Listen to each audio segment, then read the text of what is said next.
Dan tuliskanlah kepada malaikat jemaat di Laodikia, inilah firman dari Amin, saksi yang setia dan benar, permulaan dari ciptaan Allah. Aku tahu segala pekerjaanmu. Engkau tidak dingin dan tidak panas. Alangkah baiknya jika engkau dingin atau panas. Jadi karena engkau suam-suam kukuh dan tidak dingin atau panas, aku akan memuntahkan engkau dari mulutku. Karena engkau berkata, aku kaya dan aku telah memperkayakan diriku dan aku tidak kekurangan apa-apa. Dan karena engkau tidak tahu bahwa engkau melarat dan malang, miskin, buta dan telanjang, maka aku menasihatkan engkau supaya engkau membeli daripadaku emas yang telah dimurnikan dalam api, agar engkau menjadi kaya dan juga pakaian putih, supaya engkau memakainya, agar jangan kelihatan ketelanjanganmu yang memalukan. Dan lagi minyak untuk melumus matamu supaya engkau dapat melihat. Barang siapa kukasihi, ia kutegur dan kuhajar, sebab itu relakan hatimu dan bertaubatlah. Lihat, aku berdiri di buka pintu dan mengetuk. Jikalau ada orang yang mendengar suaraku dan membuka pintu, aku akan masuk mendapatkannya dan aku makan bersama dengan dia dan ia bersama-sama dengan aku. Barang siapa menang, ia akan kududukkan bersama-sama dengan aku di atas takhtaku, sebagaimana aku pun telah menang dan duduk bersama-sama dengan Bapakku di atas takhtanya. Siapa bertelinga, hendaklah ia mendengar apa yang dikatakan Roh kepada jemaat-jemaat. Sebelum kita mula, mari kita bersatu dalam doa. Bapa Surgawi, sekali lagi dalam siri seminar Wahyu Pengharapan, kami mohon hadirat Roh Kudus-Mu kepada setiap kami yang menonton, saya secara pribadi yang menyampaikan seminar ini, berkati kami semua, agar kami semua sentiasa bersiap sedia menerima kedatangan Tuhan yang kedua kali. Dalam nama Yesus kami berdoa. Amin. Shalom, kita bertemu lagi dalam seri seminar Wahyu Pengharapan, dan kali ini kita tiba ke gereja yang ketujuh, yaitu gereja yang terakhir yang menerima surat dari Yesus. Dan gereja ini sangat besar signifikannya karena selain memberi satu pesanan penting kepada umat gereja di Laodikia pada zaman Yohanes dahulu, ia juga mengandungi pesanan penting kepada gereja Laodikia rohani pada zaman akhir, khususnya zaman kita sekarang ini. Karena dalam nubuatan kita percaya bahwa Laodikia merujuk kepada zaman perkembangan Kristen yang bermula pada tahun 1844. Sebagaimana kita akan kaji di dalam bahagian Wahyu ini, bahwa gereja yang sisa ini muncul pada waktu ini, namun gereja ini bersifat suam-suam kuku. Apakah maknanya ini? Berdasar kepada surat Paulus kepada orang Kolosi di Kolosi 4 ayat 16, gereja di Laodikia pada zaman Yohanes sudah berusia 40 tahun. Saranan Paulus supaya umat di Kolosi mengungsikan bersama dengan umat di Laodikia, surat yang Paulus tulis kepada umat di Kolosi tidaklah mengherankan karena Kolosi terletak kurang lebih 15 km ke tenggara Laodikia, dan kemungkinan kedua-dua gereja ini berhadapan dengan masalah yang sama. Namun mari kita lihat serba sedikit latar belakang kepada kota purba yang menarik ini.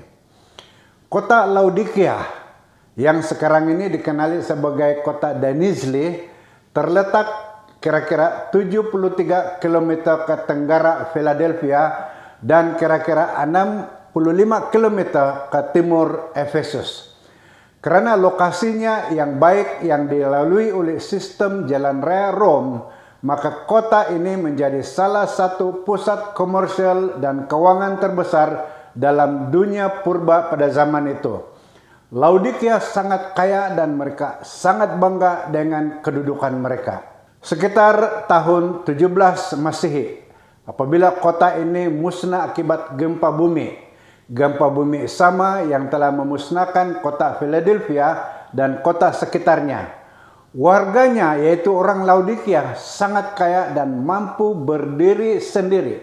Menurut seorang sejarawan Roma bernama Tacitus, Dia yang pernah menulis mengenai peristiwa ini, orang Laodikia atau penduduk Laodikia menolak menerima bantuan keuangan dari kerajaan untuk membina semula kota itu, dan mereka dengan bangga menggunakan sumber biaya mereka sendiri. Sebagian besar kekayaan kota berasal dari industri pembuatan pakaian dan transaksi keuangan, atau bolehlah dikatakan bahwa Laodikia berupa sebuah pusat perbankan yang penting zaman itu. Laodikia terkenal dengan pengeluaran kualiti bulu domba hitam yang berkilat dan digunakan dalam pembuatan pelbagai jenis pakaian dan perbaidani yang diekspor ke seluruh dunia. Kemungkinan komersial ini menjadikan bandar ini sebagai pusat transaksi keuangan yang hebat, di mana sejumlah besar uang emas disimpan. Selain itu, Laodikia juga terkenal dengan sekolah perubatannya yang memiliki reputasi di seluruh dunia purba karena kemampuannya untuk merawat penyakit mata dengan menggunakan sejenis obat yang disapu pada mata yang diperbuat daripada apa yang dikenali sebagai serbuk Phrygian atau Phrygian powder yang dicampur dengan minyak. Kemakmuran dan kejayaan komersial, keuangan dan perindustrian membuat warga Laodikia yang kaya itu memiliki satu perasaan kebanggaan yang jelas juga telah menyebar ke dalam gereja. Tidak heranlah apabila mereka berkata, "Aku kaya dan aku telah memperkayakan diriku dan aku tidak kekurangan apa-apa." Kita baca ini di dalam ayat 17. Hakikat bahwa Laodikia berhampiran dengan Kolosi dan Paulus menggesa umat di Kolosi untuk membiarkan umat di Laodikia membaca suratnya kepada umat di Kolosi menunjukkan bahwa umat di Laodikia sudah sedia faham dengan gambaran Yesus sebagai permulaan dari ciptaan Allah. Kepada gereja di Laodikia, Yesus memperkenalkan dirinya melalui 3 gelaran. Pertama, Yesus itu adalah Amin. Istilah Amin berasal dari Ibrani melalui Yunani yang pada asasnya berarti yang benar. Dan ia digunakan untuk mengesahkan dan meyakinkan bahwa satu kenyataan yang dibuat itu adalah benar belaka yang boleh dipercayai. Gelaran ini mengingatkan kita kepada Yesaya 65 ayat 16, di mana Allah itu disebut Allah yang setia, yaitu di dalam Ibrani ialah Allah yang amin. Di dalam Injil, Yesus sering memulakan kenyataannya dengan berkata, "Sesungguhnya aku berkata kepadamu." Dalam Yunani, sesungguhnya itu ialah amin. Yohanes 1 ayat 51, Yohanes 3 ayat 5, ayat 3 dan ayat 11. Kemudian Yesus digambarkan sebagai saksi yang setia dan benar. Dia adalah saksi yang kita benar-benar boleh percayai. Inilah kemungkinan yang Paulus maksudkan apabila dia berkata, sebab Kristus adalah ya bagi semua janji Allah. Itulah sebabnya oleh dia kita mengatakan amin untuk memuliakan nama Allah. Akhir sekali, Yesus disebut sebagai permulaan dari ciptaan Allah. Ungkapan ini tidak bermaksud bahwa Yesus itu telah dicipta atau dia adalah ciptaan yang pertama. Ungkapan ini bermaksud dialah yang menciptakan dunia ini dan dia memiliki otoriti mutlak ke atasnya, yaitu ke atas dunia ini. Istilah Yunani arts boleh memiliki pelbagai makna, yaitu permulaan yang merujuk kepada permulaan waktu, asal-usul, sumber atau seorang pemimpin. Istilah sama yang Paulus gunakan di dalam Kolose 1 ayat 18, di mana Kristus disebut sebagai dialah telah diciptakan segala sesuatu. Dan segala sesuatu diciptakan oleh dia dan untuk dia. Kepada gereja di Laodikia yang berkecukupan ini, dalam segala hal, di mana Kristus telah memperkenalkan dirinya sebagai Allah yang amin, dalam kesetiaan dan sebagai saksi yang benar, satu-satunya yang memiliki kekuasaan ke atas dunia ini, karena dialah sumber dan dari dialah segala sesuatu telah diciptakan.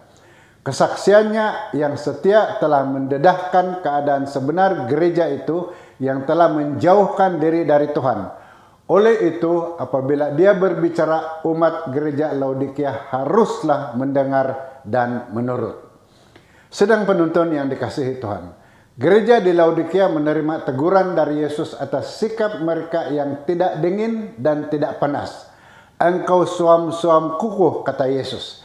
Istilah Yunani sukros membawa maksud sejuk seperti ais, manakala istilah Yunani zestos berarti panas yang mendidih.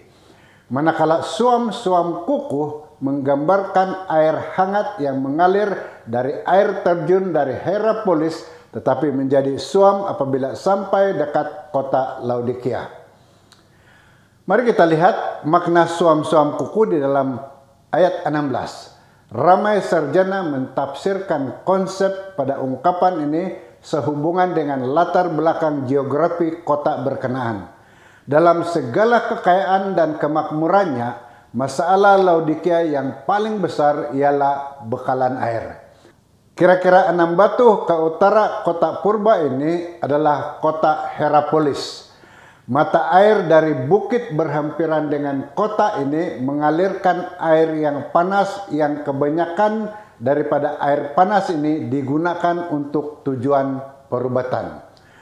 Oleh karena Laodikia tidak mempunyai bekalan air semula jadi, maka mereka telah membina akuidak atau saluran air, pipe yang diperbuat daripada tanah liat. Saluran air sejauh 6 batu dari mata air panas ini. Namun apabila air ini sampai ke kota Laodikia, airnya sudah menjadi suam-suam kuku dan walaupun masih lagi baik untuk dijadikan air mandi, namun ia tidak sesuai untuk diminum atau digunakan untuk memasak dan tidak berguna lagi untuk penyembuhan orang yang sakit. Keadaan air suam inilah yang tepat mengibaratkan keadaan rohani jemaat di gereja Laodikia. Namun Yesus berikan pujian terhadap gereja ini. Pujian Yesus terhadap gereja ini dimulakan dengan satu teguran keras. Saya tahu pekerjaanmu bahwa kamu tidak sejuk dan tidak panas. Adalah lebih baik jika kamu panas atau sejuk, katanya. Ini disusuli dengan satu ancaman yang serius. Oleh karena kamu adalah suam-suam, tidak sejuk dan tidak panas, maka aku akan muntahkan kamu keluar dari mulutku, katanya.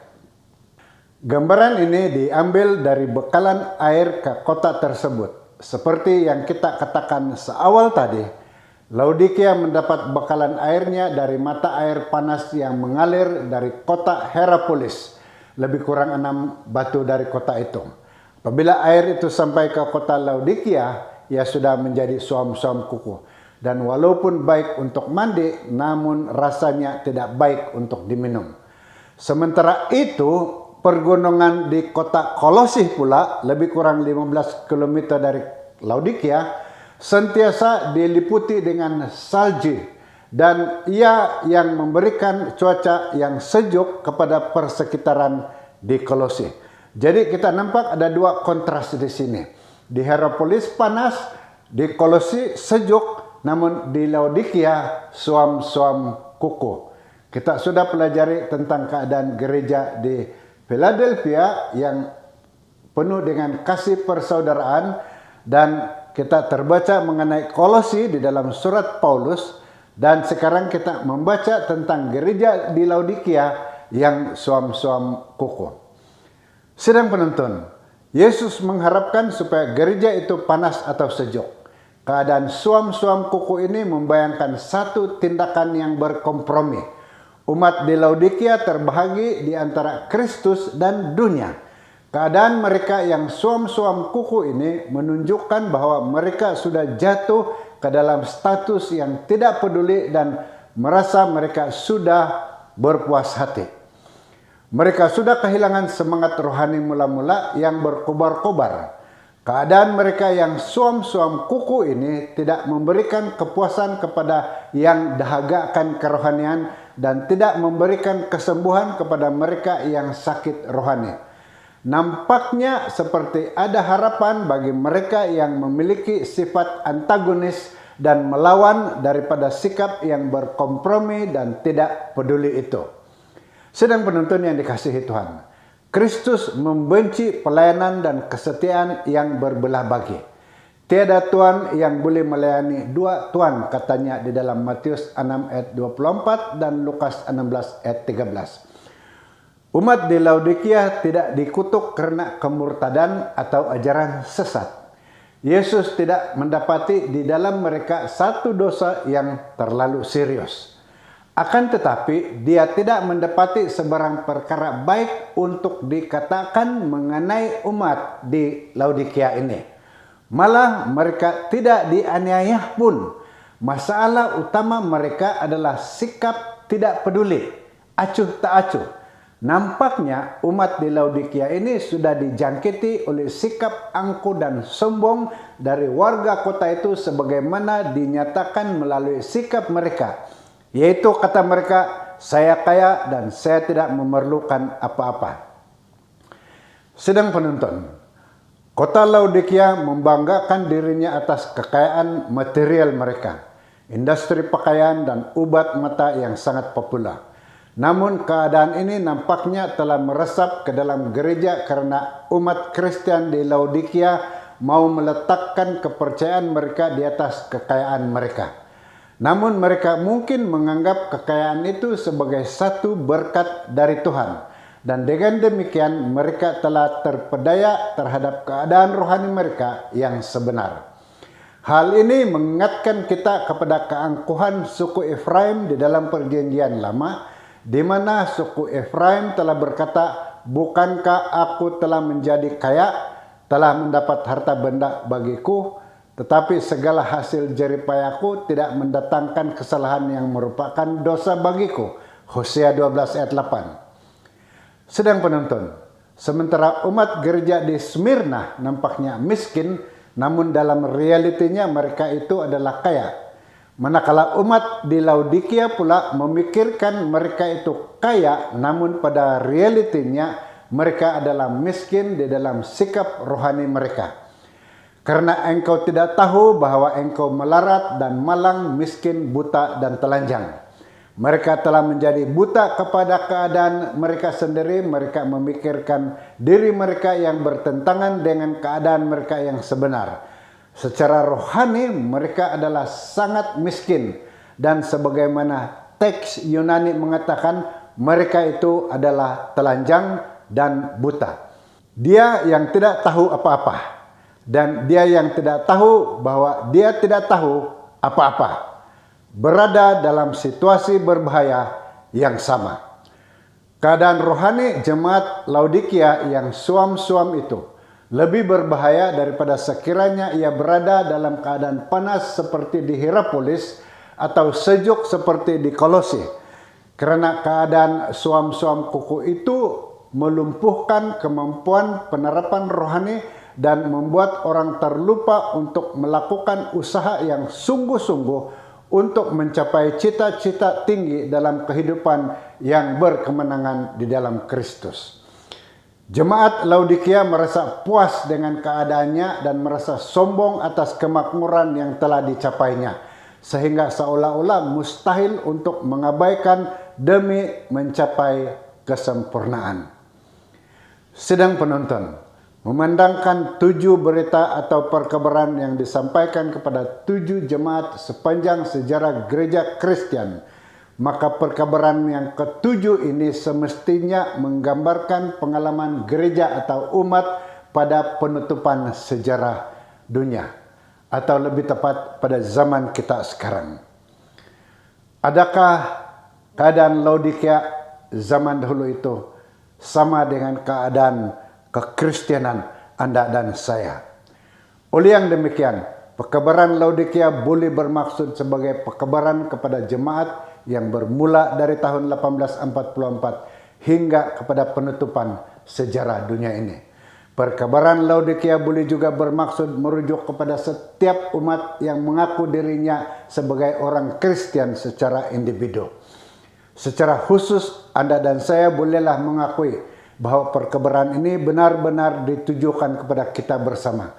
Atas dasar pengakuan aplikasi inilah, maka perkabaran ini dianggap sebagai satu teguran terhadap keadaan jemaat yang merasa puas atas pencapaiannya dan sebagai dorongan untuk hidup dengan segenap hati menurut gaya hidup Yesus yang sempurna. Keadaan suam-suam rohani menghilangkan kewaspadaan, sambutan lambat yaitu berdorak-dalik atau acuh tak acuh di kalangan anggota, dan tindakan yang tidak menentu sehingga umat yang suam-suam kuku kerohaniannya itu akan menjadi batu sandungan kepada umat percaya yang lain. Yesus mempunyai nasihat kepada umat di Laodikia, dan nasihat ini adalah untuk Anda dan saya. Hakikat bahwa Yesus hendak memuntahkan umat Laodikia yang suam-suam itu dari mulutnya menunjukkan bahwa mereka masih berpeluang untuk bertobat. Nasihat Yesus kepada umat gereja di Laodikia adalah sejajar dengan keadaan anggota di Laodikia yang memperdayakan diri mereka sendiri. Pertama, Yesus menasihati mereka untuk membeli emas daripadanya yang dimurnikan dengan api agar mereka menjadi benar-benar kaya. Hakikat bahwa umat di Laodikia digesa untuk membeli menunjukkan bahwa mereka harus menyerahkan sesuatu yang digantikan dengan apa yang mereka boleh terima. Jelas ternyata bahwa mereka perlu meninggalkan sikap angkuh dan perasaan puas hati dengan kemampuan diri sendiri. Sedang penonton yang dikasihi Tuhan, ayat perjanjian baru yang boleh membantu kita memahami apa yang Yesus maksudkan dengan menawarkan kepada umat di Laodikia emas yang dimurnikan dengan api terdapat di dalam 1 Petrus pasal 1 ayat 7, di mana ia melambangkan iman yang sudah diuji. Ayat ini berkata, maksud semuanya itu ialah untuk membuktikan kemurnian imanmu yang jauh lebih tinggi nilainya daripada emas yang fana, yang diuji kemurniannya dengan api sehingga kamu memperoleh puji-pujian dan kemuliaan dan kehormatan pada hari Yesus Kristus menyatakan dirinya. Seseorang boleh memiliki kekayaan, namun kekayaan tidak boleh membeli dan menjamin kebahagiaan dan kerohanian. Kristus seterusnya menggesa umat di Laodikia untuk membeli daripadanya pakaian putih untuk menutupi ketelanjangan mereka yang memalukan.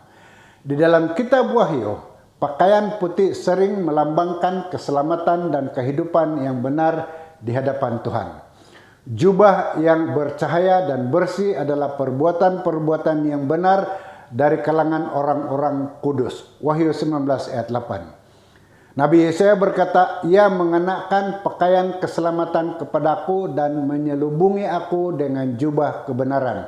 Yesaya 61 ayat 10.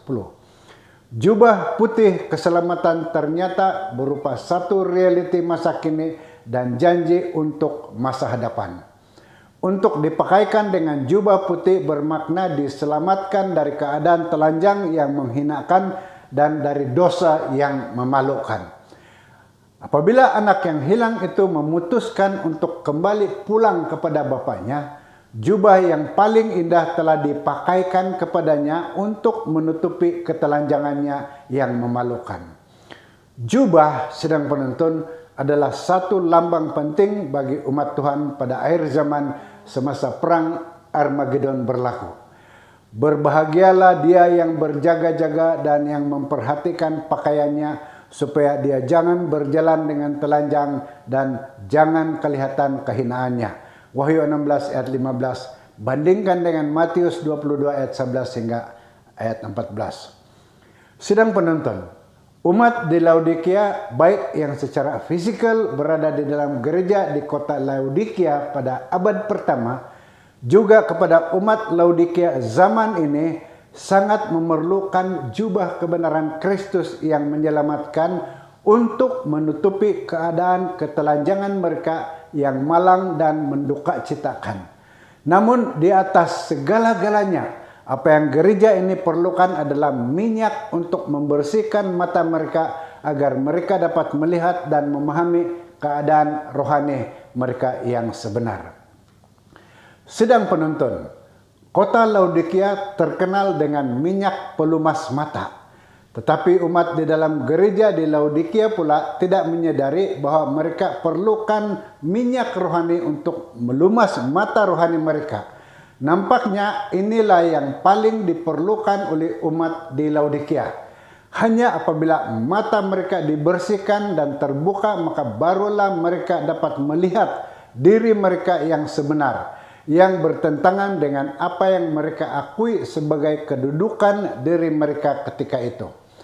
Kita perhatikan doa oleh pemazmur di dalam Mazmur 119. Bukalah mataku supaya aku dapat melihat hal-hal yang menakjubkan daripada hukum-Mu. Ayat 18.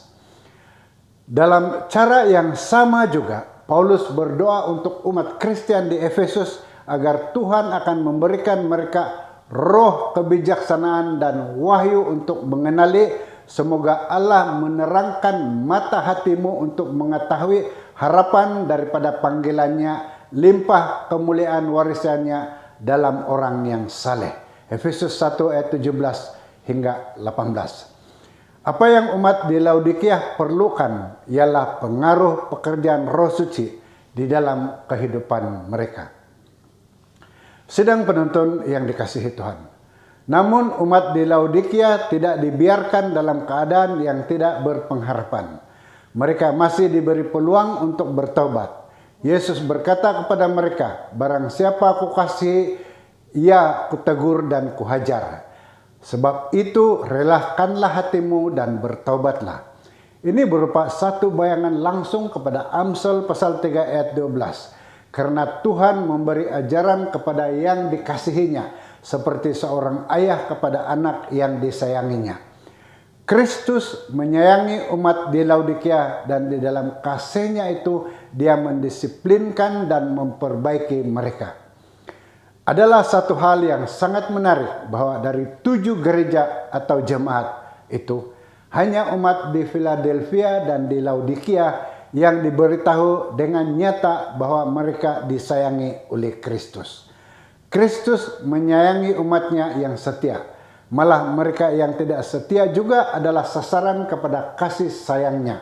Namun kasih ini diungkapkan dalam bentuk pendisiplinan dan teguran dengan tujuan untuk membuat mereka bersemangat, yang disamakan dengan air panas untuk dapat bertaubat. Yesus berkata, aku akan makan bersama-sama. Ini berupa satu undangan kepada umat Kristen yang akan menerima undangan Kristus. Kepada kita yang akan membuka pintu bagi Yesus untuk masuk ke dalam hati kita, maka kita akan duduk bersama Kristus untuk makan bersama di dalam majelis santapan perkawinan anak domba di surga nanti. Satu majelis makan bersama Yesus yang undangannya disampaikan kepada setiap manusia, Anda dan saya termasuk. Di samping itu mereka akan duduk bersama Yesus di atas takhta kerajaan dan memerintah bersamanya. Inilah janji yang diberikan kepada para pemenang. Sidang penonton yang dikasihi Tuhan, Yesus berjanji kepada pemenang di Laodikia, katanya, mereka akan kududukan bersama dengan aku di atas takhtaku sebagaimana aku pun telah menang dan duduk bersama-sama dengan Bapakku di atas takhtanya. Di sini kita dapati realiti pada status Kristen di dalam Kristus. Janji di sini kepada umat di Laodikia menggabungkan semua janji yang lain. Sebagaimana Yesus Kristus sudah ditinggikan di atas takhta alam semesta sebelah kanan Bapa, maka demikianlah di dalam Kristus Yesus dia telah membangkitkan kita juga dan memberikan kita tempat bersama dengan dia di surga. Efesus 2 ayat 6. Gambaran duduk bersama ini akan menjadi lebih jelas jika kita dapat memahami bahwa pada zaman purba di Timur Dekat, kedudukan para pembesar ketika dalam satu majelis makan rasmi adalah lebih seperti duduk di atas cushion dengan makanan disajikan di tengah-tengah dan bukan tempat duduk single atau seorang-seorang. Umat Tuhan yang setia telah dijanjikan yang mereka akan duduk bersama Kristus di atas taktanya. Mereka sudah pun ditinggikan di tempat-tempat tinggi di surga. Namun kegenapan akhir kepada janji yang diberikan kepada pemenang akan direalisasikan pada kedatangan Yesus kedua kali, ketika Yesus datang untuk membawa upah menurut perbuatan setiap orang. Seterusnya, sidang penuntun panggilan kepada yang bertelinga untuk mendengar apa yang dikatakan oleh Roh. Message kepada gereja di Laodikia diarahkan kepada semua mereka yang meletakkan kepercayaan mereka kepada harta benda mereka dan kemakmuran sementara, yaitu mereka yang merasa berpuas hati dengan kedudukan mereka, yang percaya bahwa kemakmuran kekayaan mereka adalah satu pemberian dari Tuhan. Namun dengan cara ini mereka tanpa menyadarinya mereka melupakan Tuhan. Sedang penuntun, apabila hari ini umat Kristen bersifat suam-suam dan merasa tidak peduli dan acuh tak acuh dalam hubungan mereka dengan Kristus, penyelesaian terbaik adalah menerima nasihat yang diberikan oleh Yesus. Dengan demikian, kunasihati kamu, belilah emas daripadaku, emas tulin supaya kamu kaya. Belilah pakaian putih untuk menutupi tubuhmu yang telanjang lagi mengaibkan. Belilah obat untuk matamu supaya dapat melihat. Sedang penuntun, sebagai tambahan, penerapan dalam sejarah gereja Laodikia ini. Walaupun message kepada umat di Laodikia secara khusus mempunyai aplikasinya dengan gereja setempat pada zaman Yohanes. Namun gereja di Laodikia juga jelas bertujuan untuk menetapkan satu perkabaran kepada Laodikia yang akan menjadi teladan kepada gereja pada tempo terakhir sejarah dunia ini, dan hal ini disokong oleh perkara sejajar secara lisan dan konseptual di antara message kepada umat di Laodikia dan amaran kepada umat Kristen yang tinggal di ambang peperangan Armageddon yang disebutkan di dalam Wahyu 16 ayat 15. Sedang penonton, gereja yang terakhir ini di bahagian lain dalam Wahyu akan kita kenali gereja ini sebagai gereja yang sisa. Nampaknya gereja yang akan berhadapan dengan paling banyak masalah. Ia akan melalui pergerakan dan kebangkitan politik, keagamaan dan sekularisme, dan akan berhadapan dengan cabaran yang tidak pernah dihadapi oleh generasi Kristen sebelum ini.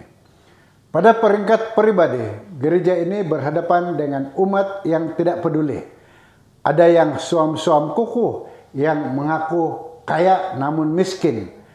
Tetapi gereja ini tidak dibiarkan terjerumus dalam keadaan tanpa ditolong.